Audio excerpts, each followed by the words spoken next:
اعوذ باللہ من الشیطان الرجیم بسم اللہ الرحمن الرحیم یا ایہا الذین آمنوا کتب علیکم الصیام، اے ایمان والو تم پر روزے فرض کیے گئے ہیں۔ عزیز طلبہ، سورہ البقرہ آیت 183 مشہور آیت ہے جس میں اللہ تعالیٰ نے اہل ایمان پر روزوں کی فرضیت کا اعلان کیا ہے۔ روزوں کی فرضیت جتنی بھی امتیں گزری ہیں سب پر فرض تھا، لیکن انداز مختلف تھے، اور آپ صلی اللہ علیہ وسلم کو جو روزے دیے گئے ہیں وہ اس حوالے سے یونیک ہیں کہ اللہ تعالیٰ نے اس کی افطاری کا بھی حکم صادر فرمایا ہے، اور یہ جو افطاری ہے یہ ساری رات پر مشتمل ہے۔ پہلی امتوں پر جو روزے فرض ہوتے تھے وہ روزہ رکھ لیتے تھے اور 24 گھنٹے پر مشتمل روزہ ہوتا تھا۔ شام کو اگر روزہ کھول لیا ہے اور جتنا کھایا پیا جا سکا ہے کھایا ہے، لیکن اس کے بعد ان کو صبح سحری کے وقت کھانا کھانے کی اجازت نہ تھی۔ تو اللہ تعالیٰ کی طرف سے خاص مہربانی ہوئی ہے کہ ہم روزہ افطار کرنے کے بعد صبح ایک دفعہ پھر سحری کے کھانے سے مستفید ہوتے ہیں، جس کی وجہ سے ہماری توانائی وہ برقرار رہتی ہے، کیونکہ انسان کی جو فزیک ہے، جتنی جسم کے اندر ضرورت ہے کھانے کی، وہ 2 اوقات میں ہے۔ یہ جو تیسرا وقت ہم نے دوپہر کا اس میں شامل کیا ہوا ہے، اس وجہ سے اکثر بیماریاں، بلکہ 90+ بیماریوں کا تعلق ہمارے کھانے پینے سے ہی ہے، جو ہم ایکسیس کھاتے ہیں، زیادہ کھا لیتے ہیں۔ اور آپ نے شاید پڑھا ہو، دیکھا تو نہیں ہوگا، پرانی باتیں ہیں جس میں ایک باقاعدہ طور پر کلچر تھا کہ صبح کے وقت لوگ کھانا کھاتے تھے اور شام کے وقت ہی کھانا کھایا جاتا تھا۔ اور جس طرح آج ڈاکٹروں کے کلینکس میں یا میڈیکل سٹورز میں رش اس طرح کا رش نہیں ہوتا تھا، آج ہر بندہ تقریباً اپنے ہاضمے کے لیے مختلف گولیوں کا استعمال کرتا ہے، اور معدے کے جو کیپسول ہیں وہ بہت زیادہ مقدار میں کھائے جاتے ہیں۔ اس کی وجہ صرف یہی ہے کہ کھانے کا جو وقفہ ہے وہ بہت کم ہے۔ کھانا کھایا پھر کچھ نہ کچھ کھاتے رہتے ہیں ہم لوگ، اور پھر اس کے بعد دوپہر کے وقت روٹی کا ٹائم ہو جاتا ہے، وہ بھی ہم نے اپنے اوپر فرض کی ہوئی ہے، اور اسی طرح رات کا کھانا بھی ہم سمجھتے ہیں کھانا بڑا ضروری ہے، جس کے حوالے سے حدیث بھی کہا جاتی ہے کہ رات کو بھوکا نہیں سونا چاہیے، لیکن بندہ ہلکا پھلکا کھا لے، ضرور روٹی کھا کے سونا ہے۔ اب جدید جو ریسرچ آئی ہے اس میں بھی یہی کہا گیا ہے کہ آپ رات کو کھانا کھا کے فارغ ہو جائیں اور زیادہ سے زیادہ وقفہ دیں کھانے کو، بلکہ یہاں تک کہا گیا ہے کہ فاسٹنگ ٹائم جو ہے وہ 14 گھنٹے کا کیا جائے، 14 گھنٹے تک بندہ نہ کھائے، اس کی صحت اچھی رہے گی۔ تو یہ جو جسمانی علائشیں بنتی ہیں یہ رات کے کھانے کی وجہ سے ہی بنتی ہیں۔ یہ جو روزہ اللہ تعالیٰ نے فرض قرار دیا ہے، اس میں جہاں اللہ کی عبادت کا حکم ملتا ہے کہ اس کے لیے بھوکا پیاسا رہا جائے، وہاں انسان کی اپنی صحت کو بڑا فائدہ ہے۔ اور اہل مغرب ہماری باتوں پر ریسرچ کرتے رہتے ہیں، روزے کے حوالے سے بھی انہوں نے بڑی ریسرچز کی ہیں، اور ان کی جو فائنڈنگ ہے وہ ہمارے سامنے آتی ہیں۔ انہوں نے یہ خود تسلیم کیا ہے کہ 1 مہینہ سال میں ضرور بندے کے پاس ہونا چاہیے جس میں وہ فاسٹنگ کرے، اور جو اندر علائشیں جمع ہو جاتی ہیں، جو معدہ چل چل کے تباہی کی طرف گامزن ہو چکا ہوتا ہے، اس کو ایک مناسب وقفہ ملتا ہے جس کی وجہ سے معدہ دوبارہ سے سسٹم اپنا چلا لیتا ہے، صحیح ہو جاتا ہے۔ اسی طرح بلڈ پریشر ہے یا اور امراض ہیں، ان سب کو روزہ رکھنے سے فائدہ ہوتا ہے۔ اور اسی طرح شوگر کے مریض بھی، اگر ان کی مستقل شوگر ہائی نہ رہتی ہو، ان کے لیے بھی یہ جو روزہ ہے بڑا فائدہ مند ہے۔ اصل میں روزہ جو ہے وہ ڈائٹ کو بیلنس کرنے کا نام ہے۔ جب آپ صبح کے وقت اچھی سحری کریں گے جس میں تمام قسم کے وائٹامنز ہوں، تمام قسم کی جو ہے وہ اس میں اچھی غذائیں ہوں، تو وہ آپ کے لیے 24 گھنٹے میں سے 12 گھنٹے سفیشینٹ ہو جاتا ہے۔ لیکن دیکھنے میں آیا ہے کہ ہماری خوراک اس طرح کی ہو گئی ہیں جو ہمیں پورا فائدہ نہیں دیتی۔ ایک تو پیور گندم ہونی چاہیے کھانے میں، دوسرا پروٹین ہونی چاہیے، کیلشیم جو یوگریٹ دہی کی شکل میں ہوتا ہے، اسی طرح فروٹ وغیرہ ہونا چاہیے، اور خصوصی طور پر سحری میں ہم تو یہ اس کو بناتے ہیں نا کہ افطار کے وقت کھجور سے روزہ کھولا جائے، یہ اچھی بات ہے، لیکن سحری کے وقت کھجور کا کھانا بہت فائدہ مند ہے، کیونکہ کھجور میں تقریباً ساری جو ہے وہ کوالٹیز ہوتی ہیں جو بندے کی ضروریات کو پوری کرتی ہیں۔ اس لیے یہ جو روزے آ رہے ہیں اس میں اداس ہونے کی بجائے اس کا استقبال کرنا چاہیے اور روزے رکھنے چاہیے۔ اور اسی طرح روزہ جہاں بندے کی صحت کو فائدے میں دیتا ہے، وہاں بندے کی جو روحانی ضرورت ہے، جو سال بھر ہم بے احتیاطی کی وجہ سے جو ہے وہ خراب کر چکے ہوتے ہیں، مادیت میں زیادہ چلے جاتے ہیں اور روحانیت میں ہم کم ہو جاتے ہیں۔ ایک دفعہ روحانیت کو دوبارہ جلا ملتی ہے اور بندہ دوبارہ سے اللہ کے قریب ہو جاتا ہے۔ روزے کے بارے میں آتا ہے، اللہ تعالیٰ فرماتے ہیں کہ اس کی غرض و غایہ یہ ہے کہ تم متقی پرہیزگار ہو سکو، یعنی کہ جس بندے کے اندر کو مسائل رہے ہیں سارا سال، وہ اگر روزہ رکھ لے گا تو پھر اس کے ساتھ اللہ تعالیٰ کے معاملات سیدھے ہو جاتے ہیں۔ جس طرح آپ نے دیکھا ہوگا کہ بڑی اکثریت صبح کی نماز نہیں پڑھتی، اگر پڑھتی ہے تو گھر میں پڑھتی ہے، تو آپ دیکھیں گے کہ روزے کے دوران تقریباً مساجد میں رش ہو جاتا ہے، صبح کی نماز اچھی ہونے لگتی ہے، تو یہاں سے روحانیت کا آغاز ہو جاتا ہے۔ اسی طرح بہت سے لوگ پورا سال قرآن مجید کی طرف رغبت نہیں رکھتے، لیکن پھر بھی روزوں میں قرآن مجید کو پکڑتے ہیں، کچھ نہ کچھ پڑھتے ہیں یا سیکھتے ہیں، جس کی وجہ سے ان کے اندر روحانیت بڑھ جاتی ہے۔ پھر اسی طرح روزہ صرف کھانے پینے سے صبر کا نام نہیں ہے، بلکہ جسم کے جتنے اعضاء ہیں، جس میں ہماری آنکھیں شامل ہیں،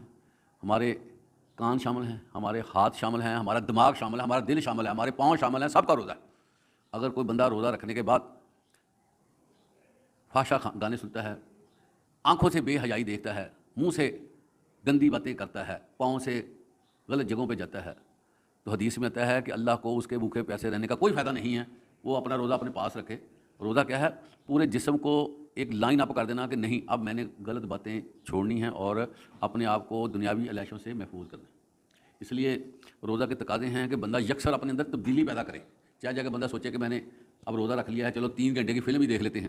چلیں اسٹیج ڈرامہ دیکھ لیتے ہیں، اس وقت جھکتے وغیرہ، چلیں وہ فلاں پروگرام دیکھ لیں، سوشل میڈیا پہ بیٹھے رہیں، جو لچر پن سامنے آتا ہے وہ دیتے رہیں۔ عزیز طلبہ، ایسے بھوکے پیاسے رہنے کا اللہ کو کوئی فائدہ نہیں ہے اور نہ ہی اللہ پسند کرتا ہے۔ تو روزہ کا تقاضا یہ ہے کہ بندہ دین کی طرف زیادہ رغبت آ جائے۔ فار ایگزامپل اسلامک بکس ہیں وہ بندہ مطالعہ کرے، قرآن مجید کو ترجمے کے ساتھ پڑھے، سیرت النبی کا مطالعہ کرے، اذکار کرے، بڑے بڑے اذکار احادیث میں موجود ہیں، اور اسی طرح درود شریف پڑھے، تو اپنے آپ کو اس معاملے میں آگے بڑھائے، اور یہ جو اس کی ایکسرسائز ہوگی، یہ جو اس کی مشق ہوگی، سال بھر اس کو اس کا فائدہ ہوتا رہے گا، اور اس کو محسوس ہوگا کہ یہ غلط کام ہے، میں نے چھوڑے ہوئے تھے اور اس کو میں چھوڑے رہوں تو زیادہ اچھا ہے۔ عزیز طلبہ، یہ جو روزہ ہے یہ ہمارے لیے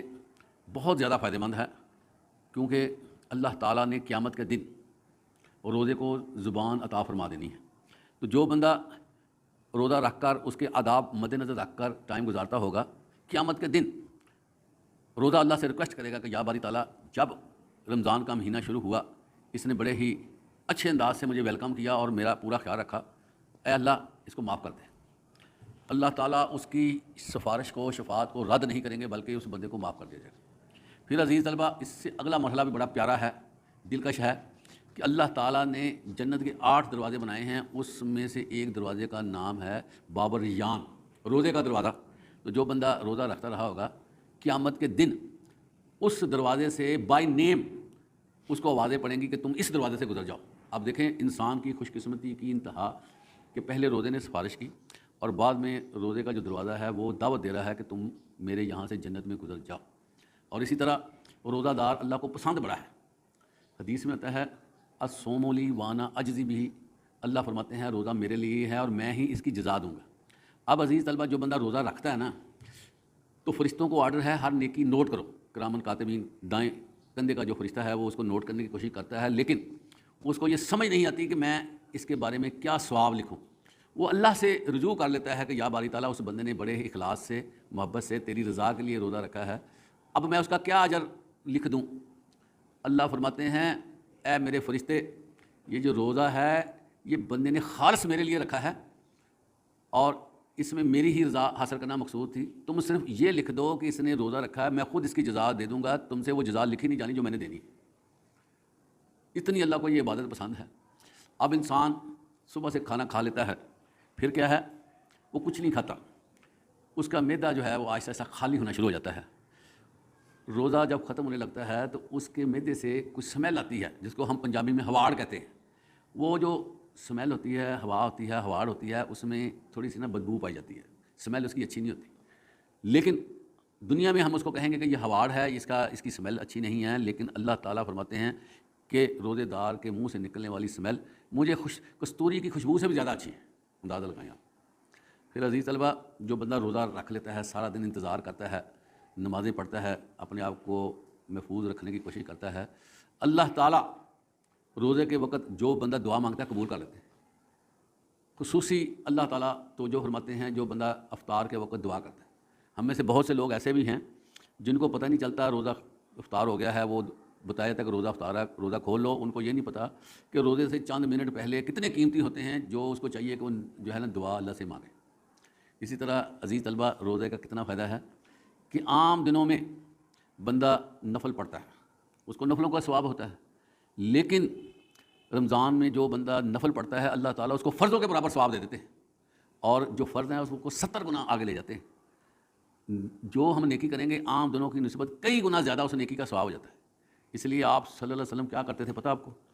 رمضان کے مہینے میں بانٹتے تھے، لوگوں کو، غریبوں کو دیتے تھے، اور حدیث میں آتا ہے کہ آپ صلی اللہ علیہ وسلم اس قدر تیزی سے بانٹتے تھے کہ جس طرح آندھی جب آتی ہے تو ہر چیز کو بہاتی ہے، تیز ہوتی ہے، اسی طرح آپ صلی اللہ علیہ وسلم خود بڑھاتے ہیں، دیتے ہیں لوگوں کو۔ اور عزیز طلبہ، روزے رکھنے کا کتنا ثواب ہے، حدیث میں آتا ہے جو بندہ رمضان کا ایک روزہ چھوڑ دیتا ہے جان بوجھ کر، حدیث کے الفاظ سن لیں کہ ساری زندگی وہ روزہ رکھتا رہے، روزے کا جو اس کا ثواب تھا فرضی روزے کا، اس ثواب تک وہ نہیں پہنچ سکتا۔ اس سے اندازہ لگائیں کہ روزے کا ثواب کتنا زیادہ ہے، تو یہ چھوڑنے والی چیز ہے۔ اس کے بعد عزیز طلبہ کہ بندہ اگر خود روزہ رکھتا ہے نا، کسی کو بھی رکھوا دے، صبح سحری کروا دے، افطاری کروا دے، تو حدیث میں آتا ہے کہ جو بندہ روزے دار کو روزہ رکھواتا ہے، افطاری کراتا ہے، اس کو بھی اتنا ہی ثواب ہوگا جتنا روزہ رکھوانے والے کو۔ روزہ رکھوانے والے کا بھی ثواب مل جائے گا جتنا اس کو روزہ رکھنے والے کو ملا ہے۔ اس سے آپ دیکھیں کہ کتنا فائدہ۔ تو اس لیے روزے کے حوالے سے خصوصی اہتمام کرنا چاہیے، اور جس طرح ایک بندہ، اس کا کوئی دوست آ رہا ہے یا گھر والے کو کوئی عزیز آ رہے ہیں، باہر سے آ رہے ہیں، سال کے بعد آ رہے ہیں، ہم باہر نکل کر دیکھتے ہیں کہ کب تک آ جائیں گے، خوشی کا اظہار کرتے ہیں کہ فلاں آ رہا ہے، فلاں آ رہا ہے۔ تو ہمیں اسی طرح روزے کا استقبال کرنے کے لیے تیار ہونا چاہیے، کیونکہ روزہ کیا ہے پتہ آپ کو؟ روزہ اللہ کا مہمان مہینہ ہے۔ تو جو بندے روزے کے مہینے کو ویلکم کریں گے، اللہ کے مہمان کو ویلکم کریں گے، تو اللہ کتنا خوش ہوگا کہ میرے حوالے سے میرا بندہ کتنا خوش ہے روزہ۔ تو عزیز طلبہ، روزہ کے اگر فوائد میں آ جائیں تو یہ نہ ختم ہونے والے ہیں۔ پھر یہ ہے جو امیر بندہ روزہ رکھتا ہے اس کا کیا فائدہ ہوتا ہے کہ جب وہ بغیر کھانے پینے کے رہتا ہے، ایک وقت گزارتا ہے، اس کو محسوس ہوتا ہے کہ جو غریب بیچارے کھاتے کم ہیں، جن کو کم ملتا ہے، جو کئی دفعہ روٹی سے رہ جاتے ہیں،